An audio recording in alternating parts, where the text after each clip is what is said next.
It's time for Zeb at the Ranch with your host Zeb Bell and newsworthy and noteworthy John Ellis. This podcast will always be brutally honest with integrity and honesty and without low-class, no-class cursing that's in vogue today with illiterate politicians. Now, Zeb at the Ranch. Oh, am I looking forward to this afternoon's program. Good afternoon on a Wednesday, Zeb at the Ranch, episode number 10. We made it to number 10, John Ellis, my good friend. How are you? Hey, pretty dang good, Zeb. Good to be here for number 10. You know, I'm excited about today's program. We've got some guests on the program that are going to do a really good job talking about various subjects. I want to say up front that our dear friend, Pastor Alex Lissau, is attending a hospital right now for various tests. And for those of you that really look forward to hearing from him every Wednesday, he will be back next Wednesday, but he apologized. He's living in Tennessee right now and had to go all the way, I believe, into Nashville from his hometown community where he lives currently. And the trip back, he wouldn't make the program on time. So we wish him the very, very best. Hang in there, buddy. It is time for our quote of the day. And I ran this by my dear friend John Ellis earlier to get his approval. And after he got up off the floor from laughing, he said, okay, let's do it. Let's do it. And the quote of the day is, a man followed a girl into the bathroom, stating he identified as a woman. The man's teeth were knocked out by the girl's father, who identified as the Tooth Fairy. You want to be careful who you identify as. Yeah, I love it. And you really know that is the way I feel. Yeah. Absolutely. I agree with that. Boy, I'd do the same thing if that happened to my daughters, for sure. Absolutely. Yep. You are a libertarian. Yes. And I'm a very strong conservative. Yep. We have pitched our tents with all that information on this program now, episode 10. But we're really not that far apart on some thinking. And one of the topics that you wanted to talk about real quick this afternoon was one that is very serious and is very near and dear to my heart, and had it on my radio program many, many times, and that's the thought of abortion. Yep. And I get a lot of people that say, well, I thought you were a libertarian. Why do you think this way of abortion? So here's the thing. Not all libertarians agree on the subject of abortion. However, I believe those that are so-called pro-choice haven't really thought it through completely and scientifically. I've looked at the number of college embryology textbooks, and I've got sources available that declare over and over that the time of fertilization represents the starting point in the life history of the individual. Right. It cannot be scientifically argued that a single-cell human embryo is not human. This cell contains all 46 unique chromosomes with the entire genetic blueprint of a new individual. It's a 100% human by definition of species. Would you mind if I interjected something there? Yeah. This is all the more proof that the left is trying to minimize or absolutely quarantine off the human race. Oh, yeah. What bugs me is they claim to be the ones that stick with science. It's all science this, so they call conservatives flat earthers and blah, blah, blah. But I think one of the issues is whether or not an embryo is considered to be, quote, a person yet, and that's irrelevant. Arbitrarily assigning the term person to one human being but not another allows us to perform all kinds of atrocities. That's right. You think of the early American slaves, they were just property, and Jews living in Nazi Germany, they were non-persons, and that's just two examples that come to mind. Today we consider human beings that are early in their development, which is a continuous process, to be non-persons. So we are comfortable taking approximately 1 million human lives every year. Yeah. I think bestowing on mothers a special right, and that's what it is, that allows them to terminate the life of another human is wrong, and it deprives that human of their rights. You can't claim to carry the banner of human rights if you don't defend the rights of all humans. You have been connected with my radio program for many, many years. Yep. And we've had many of these stories about abortion on my different segments on my radio show. Yep. John, I'm just livid to think that the value of human life has been diminished and depleted by the left. And I'm looking at this thing right now as far as the left pushing abortion, telling women that they can go in and get an abortion 24/7, 365. And I said to you before we went on the air this afternoon, and you and I both agreed, that many in our society, and I'm not going to break it down into different segments or Sure. race or anything else, but many are almost taught that it can be or should be used as a form of birth control. Yeah, that's what it's become. Most people that have had one abortion will have another one. Yeah. And they just use it as a form of birth control, and that's not right. Where are we, in your opinion, in our society right now? I mean, across the world, there doesn't seem to be the value of life, and I put 90% of the blame on that thought on the people that say we need to have a net zero population growth. Right. Well, there is that. There's certainly that element of it, but there's also people that are just, and I don't want to bring in the biblical or Christian viewpoint, but they have no morals. Right. And they don't see anything wrong with it. And to them, it's no different than fixing a peanut butter sandwich. It's just no big deal. When you think about that, it's no big deal. But life is so precious. Yeah. And then on the other end of that spectrum, like we also talked prior to signing on here this afternoon, we see a big push for the Hemlock Society attitude in our culture. Yeah. To where if you get to be a certain age, hey, would you please go kill yourself because you're in the way? Right. It's not said just like that, but it is very much implied. You're in the right. You're not contributing. You're a problem. It would be better if you just toddle off. And honestly, personally, I don't understand suicide because I guess I'm unique. I've never contemplated it in my life. Maybe I think too much of myself. But if you want to kill yourself, that's fine. Don't involve anybody else, That's okay? right. That's right. Yeah, especially a doctor. But they're using it, they being the left, they're using it as our culture, our expenses, the high cost of pharmaceuticals. You're kind of a big expense when you reach, I'll just use the age 70. They've used other ages. Sure. And if you have some health issues, you're just absolutely depleting the possibility of medicine for some younger person.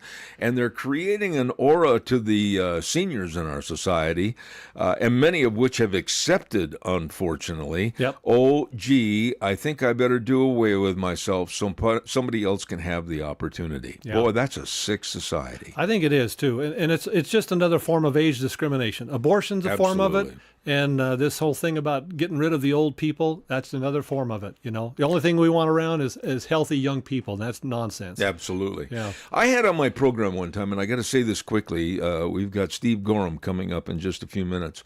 But I had the nurse in Chicago Hospital, and if you remember when Obama was a state senator in Illinois, he was the one that advocated for the basically taking of the life of newborns, Yeah. and that weren't wanted. Yeah.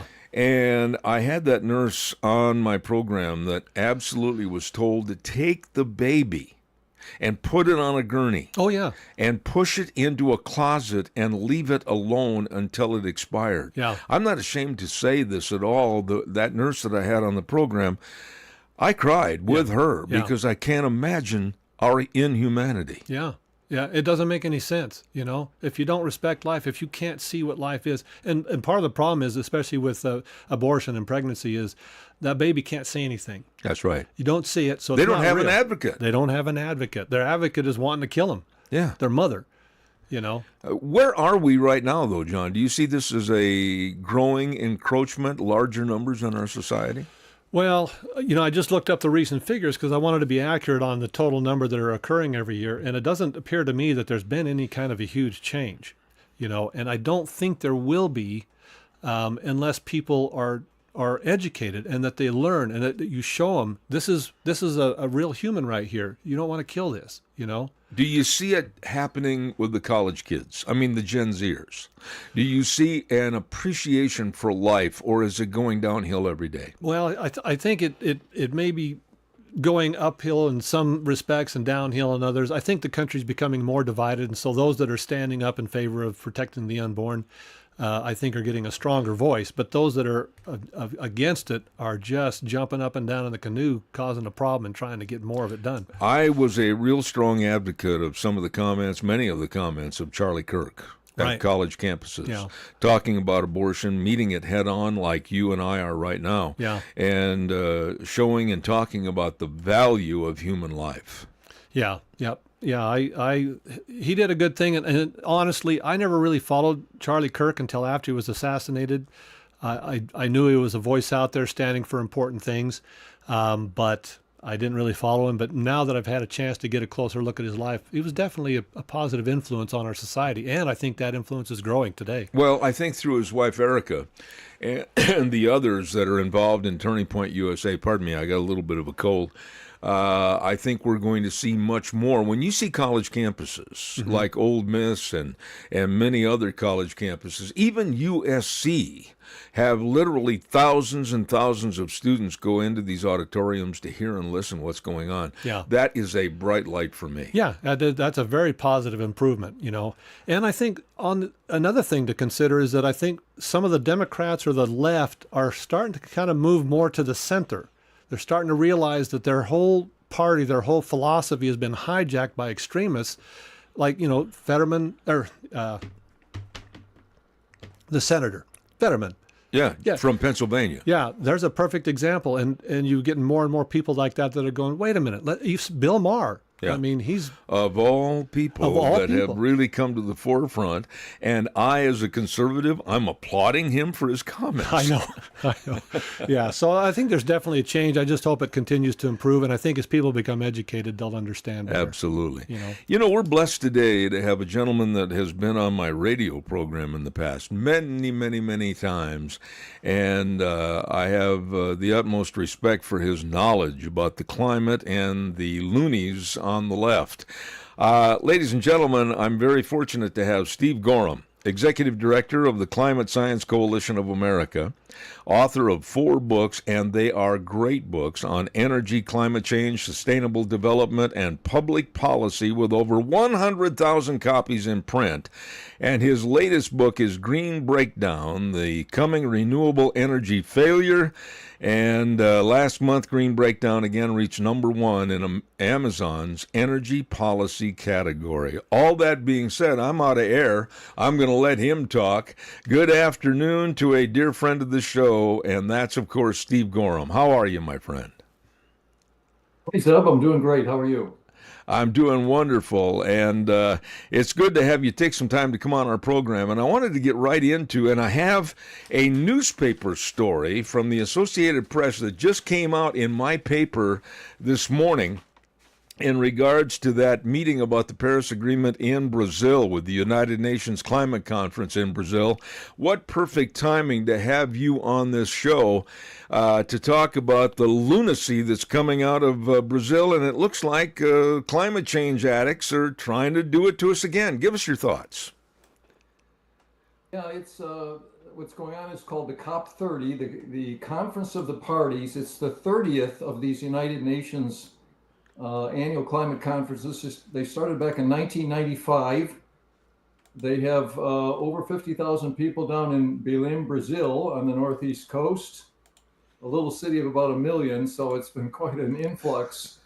And every year they get together and they talk about lots of things about how to reduce carbon dioxide emissions, about how much money to be transferred from the wealthy nations to the developing nations, about trying to put together a roadmap to get rid of coal, oil, and natural gas. But these really are very, very ineffective. They're the biggest carbon dioxide emitting event in the year, I think, with all the planes to fly these people to these places. And then they just aren't having any effect on any energy use globally when you look at the actual numbers. Let me ask you this, Steve. You've studied this, followed this. It's been your main goal in life to fight back against climate change and the people that are trying, like Al Gore, Bill Gates, etc. What do they hope to achieve? What do they want? The bottom line with the United Nations and the scaring of the world populace, the earth is warming, we're all going to burn up. What do they really want from every nation, especially the United States?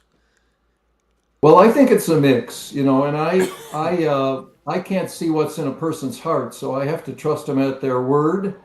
Former Vice President Al Gore has been an environmentalist since the 1970s, and many of them say there are problems. But Mr. Gore has also said it is permissible to exaggerate and to overstate the position because of how concerning it is. So basically, it's permissible to use exaggerations in all this. But then we have other groups that use the fear of man-made global warming, or climatism, as I call it, for all sorts of ends. The United Nations, for example, has had three main objectives for many years. One is to become a world environmental leader, and the fear of man-made global warming has done that. They wanted to have one world government. Jacques Chirac, former president of France, said the first meeting in Rio de Janeiro in 1992 was an example of this one world government. And they've also wanted to redistribute money from the wealthy nations, the United States and Europe and Australia and New Zealand, to the developing nations of the world. So the theory of man-made warming has been used to further all of those ends. So it really is a mix on all of this. But the bottom line is that if you really look at the evidence, Earth's climate is dominated by nature, not man-made emissions. And, we might call the COP30 the Conference of the Parties. Could call it the Conference of Superstition, because it really is in many, many ways. There's a lot of things that are said and believed which aren't going to happen and don't fit with the actual situation. Steve, reading some of the notes that were put out by the Associated Press over that meeting in Brazil, they made some allegations that I know are general BS, not to use the actual words, but you get the concept. They use comments like, the earth has been repeatedly hit with more costly, dangerous, and extreme weather than ever before. And then they say deadly heat waves have struck not just traditional hotspots like India and the Middle East, but even in more temperate places such as the Pacific Northwest. I live in the Pacific Northwest, and right now I don't see anything out of the norm. I don't see anything out of moderation from every year in the past. I've lived here for 55 years. What do they come off saying all these radical statements of change that are untrue? Well, it really is a big exaggeration. It's become a big factor in the press. This idea of storms getting stronger, for example, even if you go to the Intergovernmental Panel on Climate Change, they don't really say that we see that storms are getting stronger. This year we had no hurricanes make landfall in the United States, a low year. Last year we had 5 hurricanes that came ashore in the Gulf of Mexico. But if you look at National Oceanic and Atmospheric Administration data, the number of hurricane landfalls in the United States has been falling a little bit for the last 100 years. There's also a study recently in Japan that says the number of typhoons in the Western Pacific has also been declining over the last century. We also have a lot of evidence that it was naturally warmer in the past than it is today. An example is the Rhone that I always use, and I could go on for 30 minutes on this warmer in the past than today, but the Rhone Glacier in Switzerland, a mountainside wide glacier, has been receding for more than 100 years, but every time it pulls back, they find things underneath it like horse bridles and wagon wheels, and they find 4,000-year-old wood. And many scientists point out that for most of the last 10,000 years, there's been no ice in this valley where there's a glacier today. So we hear all this in the press, but the evidence doesn't support it, and it really is a very much of a shame, and it's being used down in Brazil right now. What do you think is going to come of that meeting in Brazil with the United Nations? I mean, they're begging for more money. They're begging for more involvement from the United States. Donald Trump's attitude, and thank God for Trump, is that we're not going to be a part of that program. It seems very sinister, and it's going to hurt our economy, and it's going to hurt energy all over the world. What really do you think is going to be happening for these people? Tell me the bottom line as to what you think with all this thunder and ovation they're getting in Brazil. What are they going to accomplish? Anything at all? Well, they're really not going to accomplish anything at all. And I do think climatism is crumbling. If you look at data from the Energy Institute, last year, 2024, we still had 87% of the world's energy that came from coal, oil, and natural gas.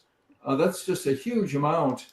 And a week before COP30, Bill Gates, the one of the richest men in the world, a multi-billionaire, sent a memo to COP30, and he basically said a few things. He said, I'm going to quote him here: "Climate change is a serious problem, but it will not be the end of civilization." And by the way, this is a big reversal for him. Uh, he published a book in 2021 that was titled "How to Avoid a Climate Disaster." But he went on and he said, quote, "Unfortunately, the doomsday outlook is causing much of the climate community to focus too much on near-term emissions goals." And then he also said, quote, "Our chief goal should be to prevent suffering, particularly for those in the toughest conditions who live in the world's poorest countries." So Mr. Gates is getting some common sense. He's stepping back from this.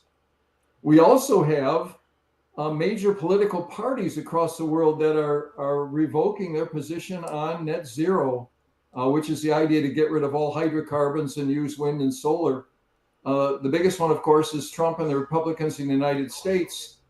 But now the leading party in Germany, Reform UK, led by Nigel Farage, they've coined the phrase net stupid zero, and they want to get rid of net zero. In Germany, we have the second leading party, the Alternative for Deutschland, that has made it a plank to get rid of wind turbines in Germany. Now, Germany has like the highest density of the world in wind turbines, more than 20,000 wind turbines. But Alice Weidel, head of this party, now just said, down with all these windmills of shame. They want to get rid of all of them. And just in the last month, we had two parties in Australia, the Nationals and the Liberal Party, that have said, let's get rid of net zero. The head of the Nationals Party, David Littleproud, said, quote, "We believe in reducing emissions, but not at any cost." So we just see tremendous trends in the opposite direction now. And as they say, I think climatism is crumbling, and maybe the future of these COP meetings is in jeopardy. There was another quote in this newspaper story with the Associated Press, and just to read this to you because it disputes a lot of what I've been hearing recently by other scientists along with yourself, and they said, quote, "Since 2015, more than 7 trillion tons of ice in the world's glaciers and ice sheets in Greenland and the Antarctica have disappeared."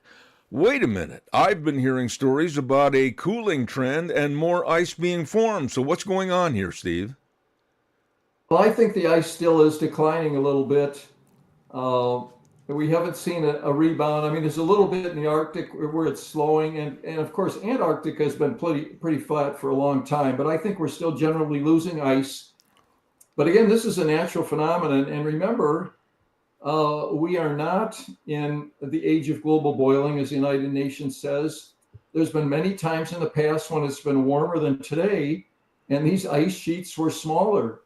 Another example is the Mendenhall Glacier near Juneau in southeast Alaska. That glacier's been shrinking for more than 100 years. But recently, in the last 10 years, scientists went down inside ice caves inside of this glacier, and they found tree stumps still in the ground. Not one of them, many tree stumps. They radiocarbon dated them, and they were 1,000 years old. So 1,000 years ago, we had a forest in this area, and today we have a glacier. Many times in the past, it's been naturally warmer than today. Absolutely. Now, I want to take the remaining time with you this afternoon and have you back in the near future. Please tell me more about your book, Green Breakdown, The Coming Renewable Energy Failure. What's the main theme that you want people to take away from that book? The Green Breakdown talks about the world's efforts to get to net zero by 2050, which are not going to happen.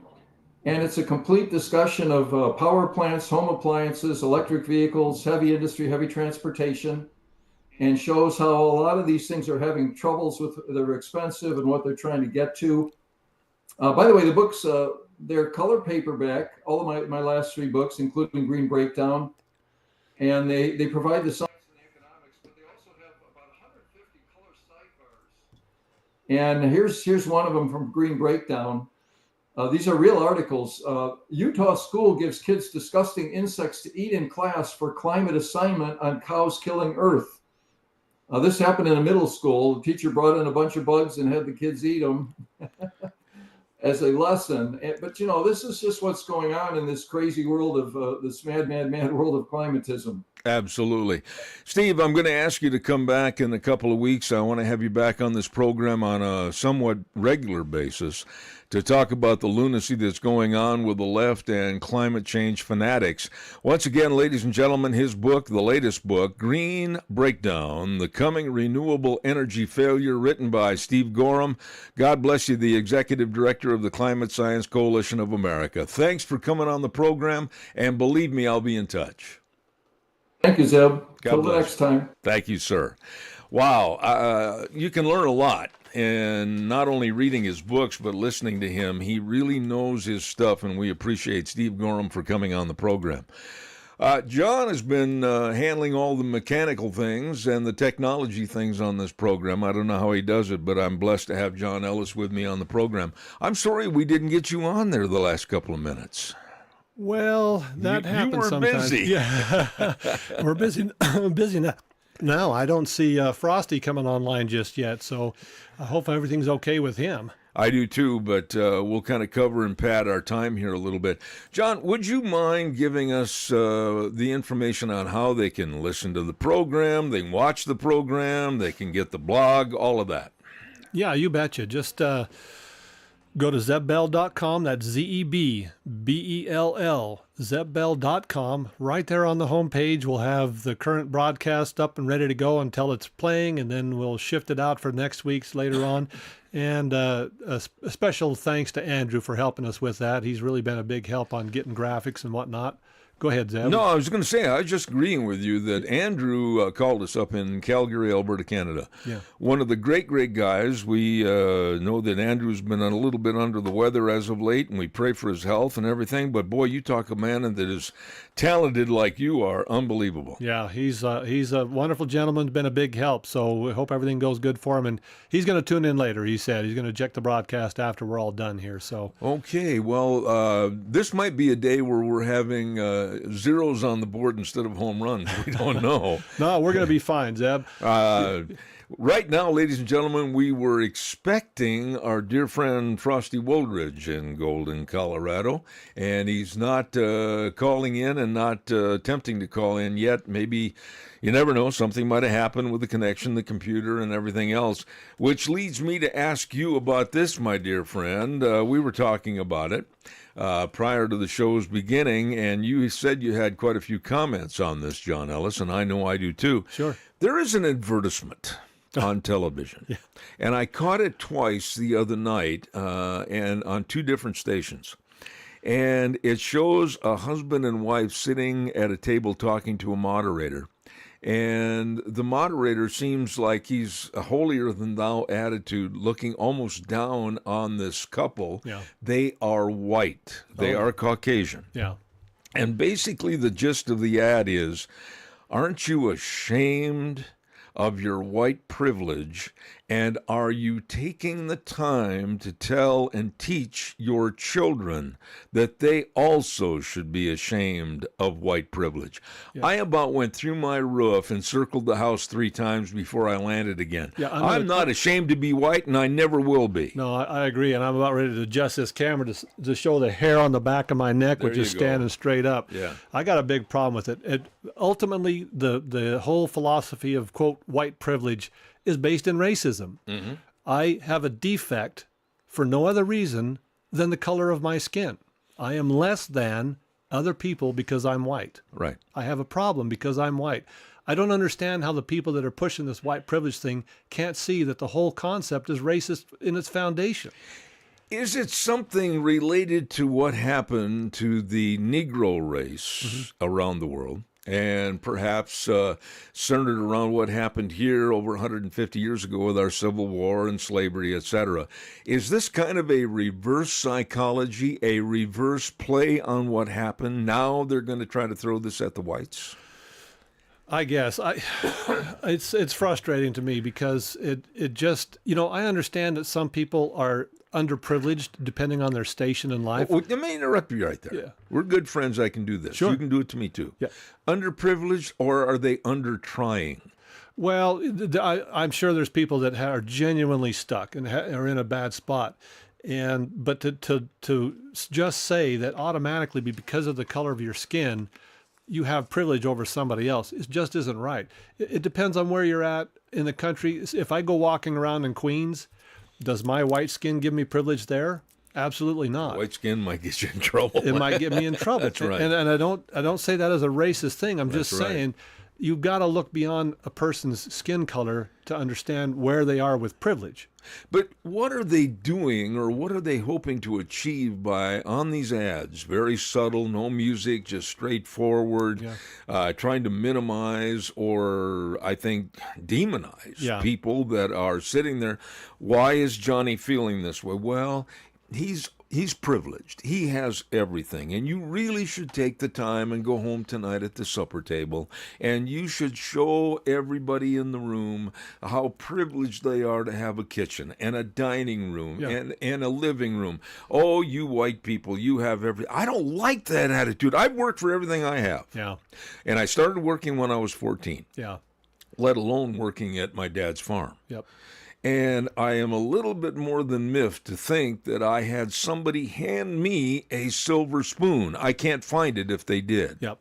Well, here's the thing, though. I know a ton of black people that have great privilege. They're wonderful people. They don't look to the government to correct anything that's happened in the past. I haven't owned any slaves, and the people that are alive today haven't been in slavery. So let's knock this nonsense off. It's just it's unsustainable to go with this idea. And worse than that is, because I have white privilege, or as an effect of it, there's nothing that I can actually do to solve that. That's part of the philosophy of white privilege. Yeah, but really, John Ellis did not have any privilege. John Ellis worked. I did. John Ellis has a job. Yep. John Ellis has been very successful as his job. Yeah. Zeb Bell, the same way. I mean, I'm very, very fortunate. I came out here to Idaho 55 years ago with nothing but my car. Yeah. And I'm very blessed with everything I have. But did somebody give it to me? Was it a privilege? No. Well, the idea, though, is that because of the color of your skin, you have greater access, that you can go places and do things and get financial, economically ahead, no other reason than the color of your skin. And that's just not true. One of my favorite actors, Morgan Freeman, I know I've said this before, but I'll say it again. The man is successful. Yes. He is privileged because he's got a lot of money, a lot of fame, a lot of notoriety. And he says, you want to solve white privilege? Or you want to solve racism? Stop talking about it. Amen. Yeah. Amen. And I agree with that. I'm just really concerned about the effect that this is going to have on young people. I mean, if you plant a seed in their brain that they are not equal to, or they're less than, or they should be apologetic for what they have and how they've been brought up and what their parents have done for them and earned and supplied them with a great education and everything, that's part of the American dream. Yeah. Yep. Look at our local community in this area, Burley, Rupert, Twin Falls. I know this is a worldwide broadcast, but in the area that we live in, we have a lot of Hispanic workers during the summer, and we have a fairly large Hispanic population. Many of them are very successful.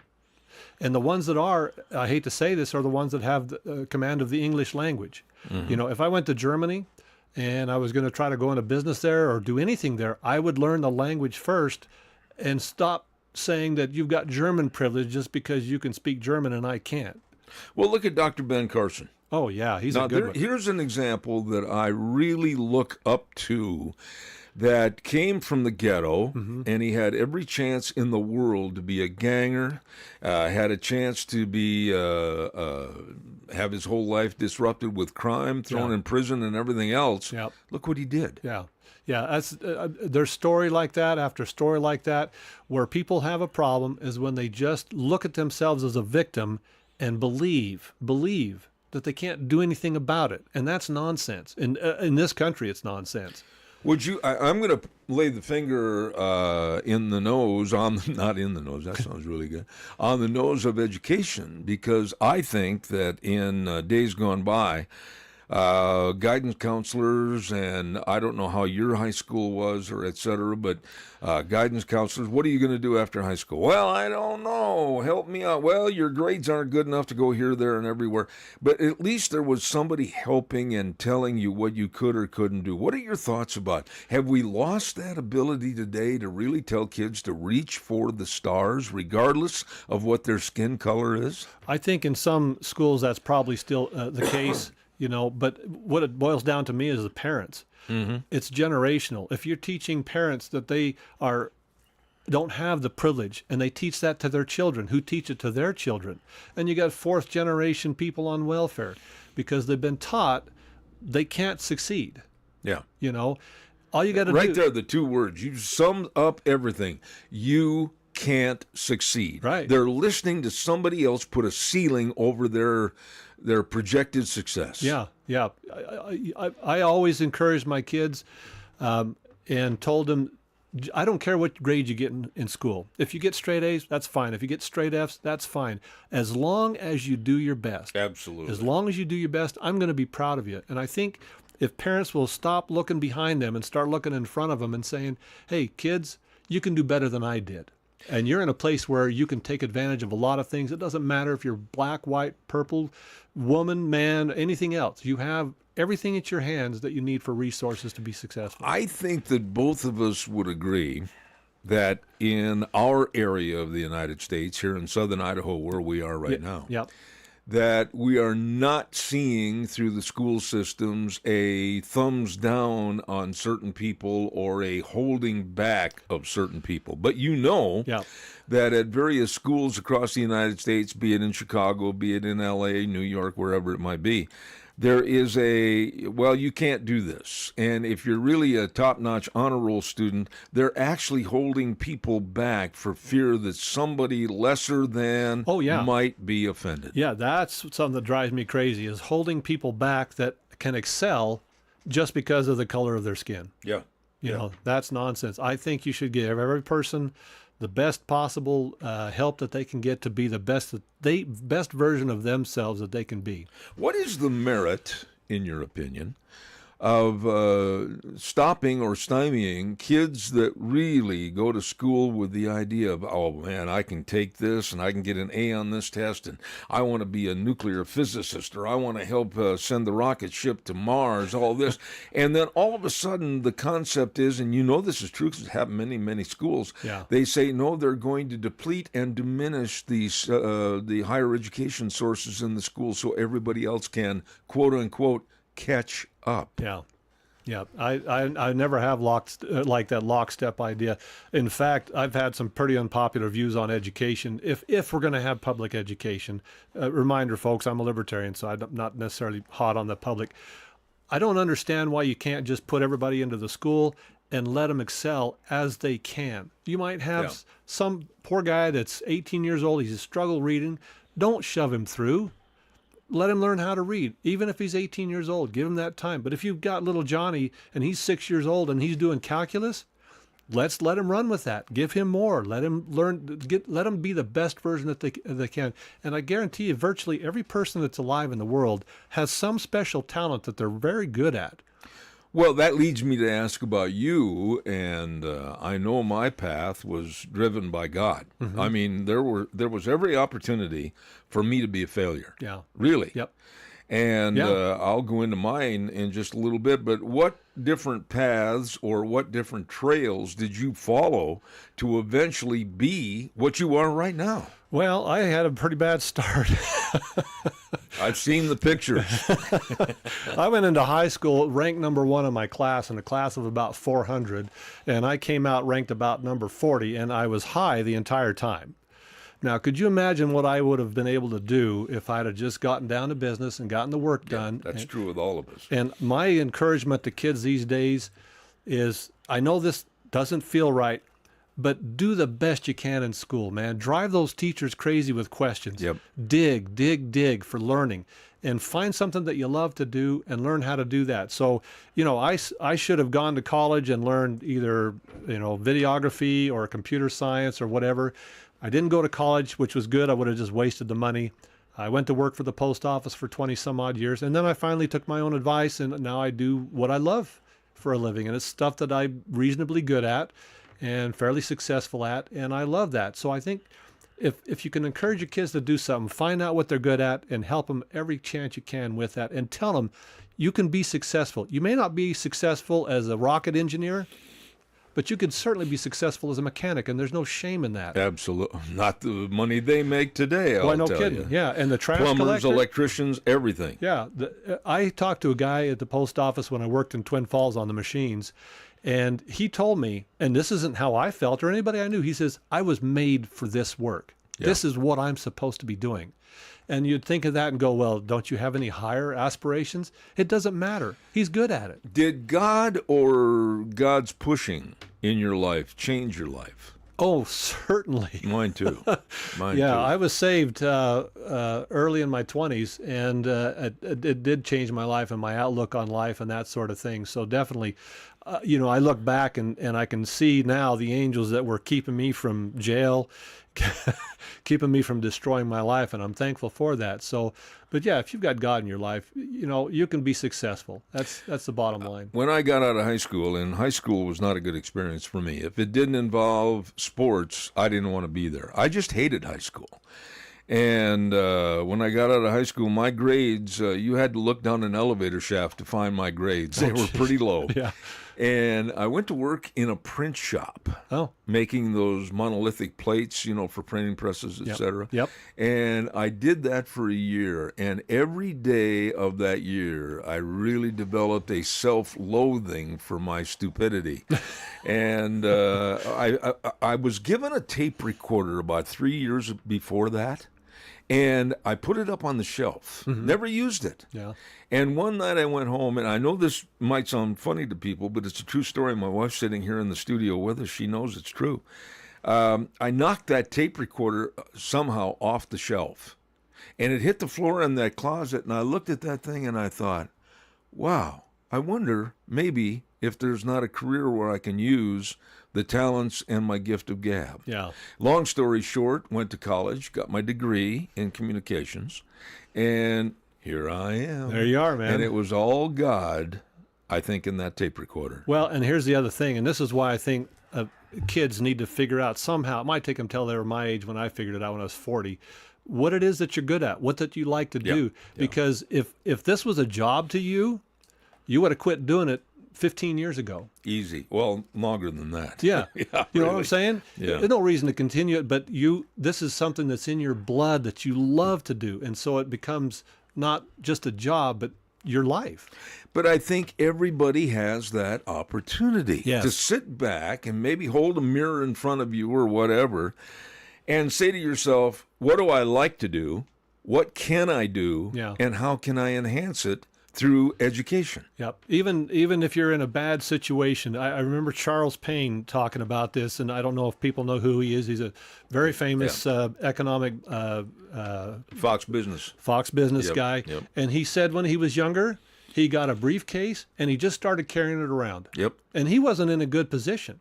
He didn't come up in any terms of super duper privilege or anything like that, but he decided himself he was going to be successful, and he was. Yeah. And I'm sorry, I know there's going to be people that are stuck in a situation, kids that are in bad schools that have no way out right now.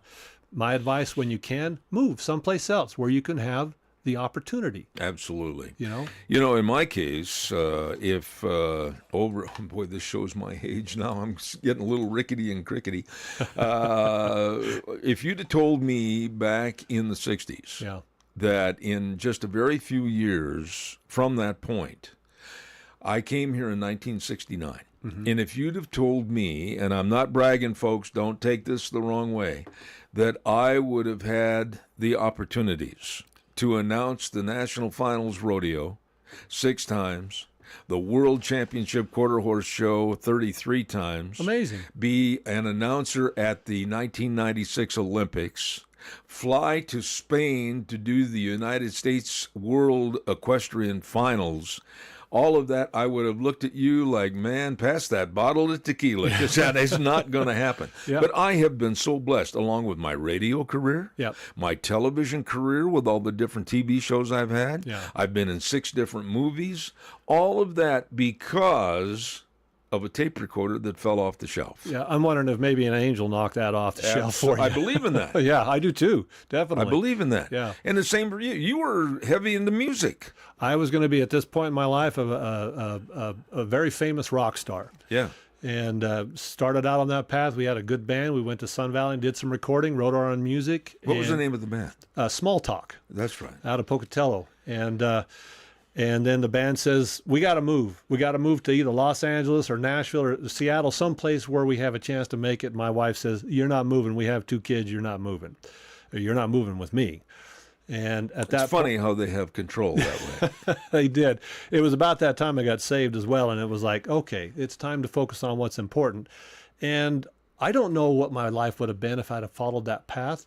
But I know right now I'm very happy with my life. Yeah, but you see right there, you've said exactly what I've said. Mm-hmm. God, and for those out there listening that are kind of wrinkling your eyebrows at me, I'm going to stand behind this 1,000%. Yeah.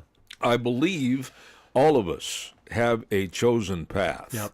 God didn't want me to stay in that print shop making monolithic plates for a printing press, Yeah. but he wanted me to just hate it so bad that something else would look really good, and I excelled at it. Yeah, there was a reason why you were there. Every bit of life's experiences, I believe, are a reason. And let me tell Absolutely. you, people that don't believe in God, I don't care. That's fine. That's your situation. But I do some programming, Visual Basic, C++, that type of thing, JavaScript. And if you get one line of code wrong, that program crashes. It doesn't even have to be anything important in the program, just one line and it's wrong. Now, you look at the human DNA, that's genetic code. Somebody programmed that. That's right. That didn't just happen. So take it or leave it, but that's what I believe. You can get rid of the Bible, any other religious book. I don't care. You're not going to destroy my faith in God because I can see it in creation. The only thing I am a little bit miffed at right now in my older years as I look into the rear view mirror and see more that way than I do through the windshield. I wish I would have done more with some of the enhancements that were offered me. Does that make sense? Oh, sure. Yeah, I look back and have a number of regrets of things that I didn't take advantage of. Yep. You know, I see kids that I'm working with at the high school with sound and video, and when they get to be my age, they're going to be so far past me, it's going to be absurd. If I would have been able to start that early in my life, you know, who knows what would have happened. But again, I believe that the path that we all take in life is for a reason, and we have lessons to learn from it, and it's just part of life, just part of growing up. I have been so happy with my life. I've had a lot of problems health-wise with my legs and different accidents, etc. And not to look back and feel remorseful because there again, I think a lot of what happened to me was for a reason. Yeah. And it opened up doors of opportunity later on in my life that were just amazing. Yeah. I've been blessed. Yeah. I really have been blessed. One advice I would give to kids is to listen to old people. I know that sounds stupid. My dad was a freaking idiot until, I don't know, in my early 20s. Turns out he wasn't so dumb. You mean to tell me that the older you got, the smarter he became? Yeah, exactly. I see. And my pie of knowledge started shrinking to I where it's see. just a little speck in the pie now. I can concur with that. My German dad was the same way. Yeah. There you go. But, you know, kids, if you're listening or anybody out there, don't sit and do or adhere to what people tell you are your limitations. Yeah. You go do until you find your own limitations. Yep. I don't care what your color is. I don't care what your quote unquote gender is. If you've got chops, you can work for me. And that's what it Absolutely. boils down to. So don't think you've got a disadvantage because of your color, because you don't with me. Maybe some other people. And that's another thing. You know, this whole Equal Rights Amendment that happened back in the 60s, I think is a problem. I wish today we could have signs out in restaurants that say whites only. And the reason I say that is because as a black man, I wouldn't want to go eat there. And if that sign wasn't there, I wouldn't know if someone's going to be spitting in my sandwich. Yeah. And as a white man, I would know right off the bat, I'm never going to that restaurant. I don't want to go to a restaurant that's owned by a racist. Yeah. So stop with this stupid trying to cover up racism. There's not really that much of it. I've got friends of every nationality. Yep. I've got friends of every skin color. And people who I look up to. That's exactly right. Yeah. And many of which have gone on to be political leaders, many of which are involved in the entertainment industry, Yeah. many of which are involved in some of the nation's biggest businesses. I've had a chance with my career of going all over the United States and, for that matter, the world, and working with people of different perspectives. Yeah. And it's only opened my mind to how valuable everybody really is. That's exactly right. Yep. So if anybody tells you you have white privilege because you're white, you need to reject that. Absolutely. Don't buy into that, and don't let them mess with your mind. You just keep your nose clean, look what you can do the best, and just make the best out of your life. One quick note that I'd like to get into in a little bit of time, and I want to say this, John, why don't you tell everybody again about Zeb at the Ranch and how they can listen? But then I want to come back and I want to talk quickly about the really cancerous encroachment of socialism. Oh, boy. Okay. Yeah, now my hair's standing up again, what little there is. I was going to comment. Yeah.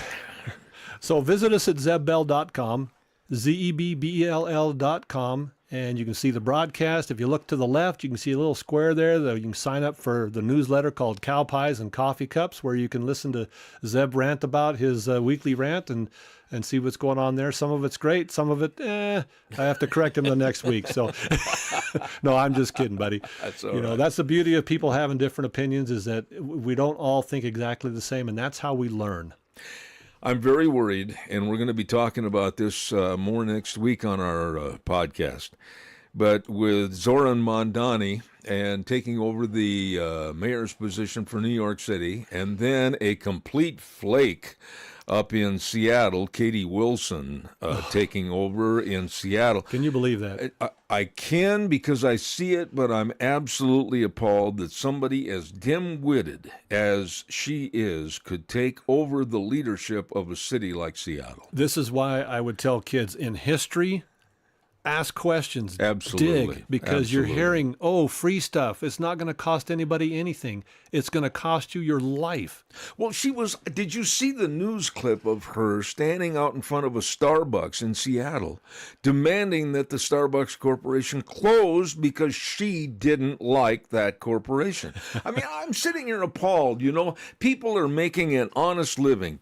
Business is making an honest living and hiring all these people to make an honest living. And you have a completely ditzy Seattle mayor now, Katie Wilson, demanding that they go out of business. Yeah, and that's the problem with socialism. It sounds wonderful. That's right. Everybody's going to be equal. Everybody's going to have the exact same thing, and the government's going to control that until you realize that the people in charge are not perfect, and it always fails.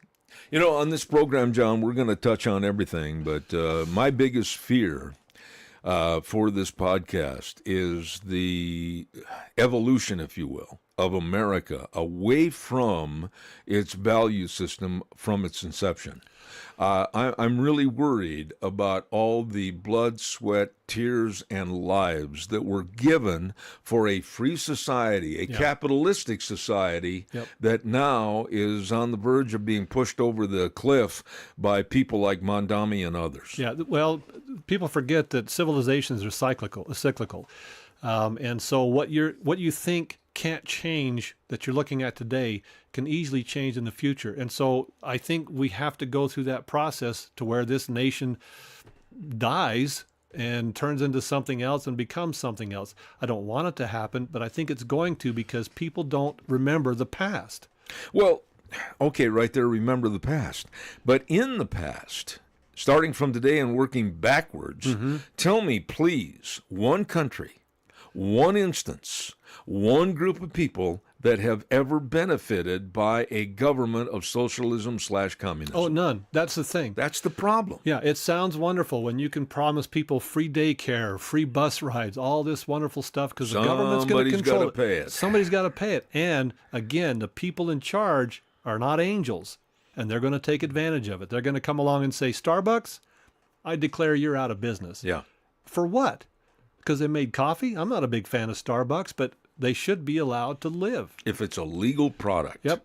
Yep. a legal product, and it's doing business in a legal way. Yep. What right do people like this, like I said, not real bright, I'll call her an NRB, Katie Wilson up in Seattle. Not real bright. You know, a lot of people might say, oh, well, you know, that's just one instance. No, this last election that took place a couple of weeks ago, they elected many people of this vintage, if you will, of socialism/communism. Yeah. And I'm really afraid about a trend that's going on, and the Gen Zers, I'll say it and I'll stand behind it. Not all of them naturally, but a large percentage are dumb enough to buy into it. Yeah, I agree with that. And other generations, and I'm not going to name names because I'll get in trouble with my family, but I've got older family relatives, not direct relatives, that they hate Trump. They think he's a horrible person. He's not my favorite president, certainly, and I don't consider him a friend of liberty. But they're looking for socialism, and they don't realize it. They don't realize what it is that they're looking for. And once they get it, they're going to be sorry they have it. You know, you mentioned Trump, and quickly, we got about 2 or 3 minutes left here. Whether you like him or not, whether you like his personality or not, you've got to admit the devil's in the details, and this man has been really good for America, our economy, and hopefully our future. Yeah, he's done some great things. There's no doubt about that. And the thing that most people dislike about him are the things that I like. I like that he pushes back on these name-calling Democrats that have been doing it for years. Amen. While the Republicans are trying to have a decorum, and he calls them, you know, lion whatever or Sleepy Joe. Yeah. I get a biggest kick out of that. And the other thing I like about him is I don't have to guess what he's saying. He just says it. Yep. He doesn't couch it in words. I remember, what was the, not Ben Carson, the other black man that was going to run for president? You're talking about, my goodness, I'm lost all of a sudden. Here we are, You know folks. who it is. Yeah, I do. Anyway, all you in the audience that want to win a round trip to Tahiti, just call with the right name. it'll come to me when the broadcast's over. And we'll try to find somebody to pay for your trip. Yeah. Yeah, some interviewer was asking him a question, and it was a yes or no question, and it got to the end of the question, and he said no or yes. He answered it with one word. Instead of all these flowery words, trying to couch his position very carefully, he was very direct about it. It's going to come to me. But anyway, I like people like that, and that's one of the things I really like about Trump. He just says what's on his mind, and you don't have to guess what he's saying. No, and what's going on now, the Democrats, and I'm going to say this, and I'm going to mean it, I'd like to get you to give me a quick shot as far as your feelings.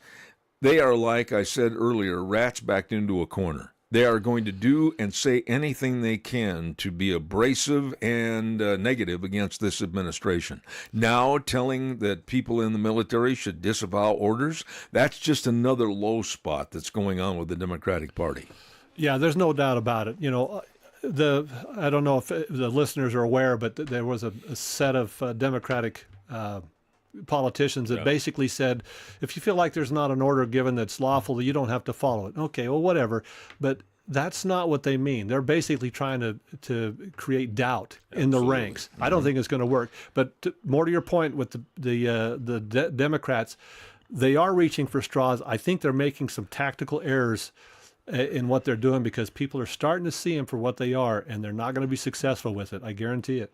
We should reiterate that we were as surprised as anyone that our dear friend Frosty Woldridge is not on the program today. We certainly hope and pray that all is well with him.